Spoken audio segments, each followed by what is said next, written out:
Hi friends, welcome back to my channel. Kick కోసం అయితే ఒక హాఫ్ కేజీ అయితే చికెన్ తెప్పించి దాన్ని నీట్గా ఉప్పు పసుపు వేసి మంచిగా కడుక్కొని కుక్కర్లో వేసి అయితే ఒక 3 విజిల్స్ వచ్చేంత వరకు అయితే దాన్ని చేసుకున్నాను. ఆ 3 విజిల్స్కి అదైతే మంచిగా ఉడికిపోయింది.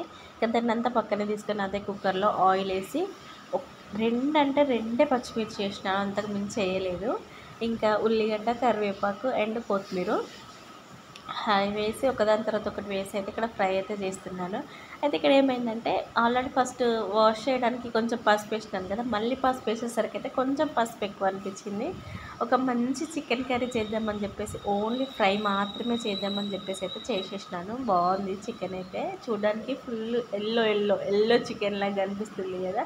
ఒక 10-15 మినిట్స్ తర్వాత మన చికెన్ కర్రీ అయితే రెడీ అయిపోయింది. చూడండి ఎంత కలర్ఫుల్గా కనిపిస్తుందో.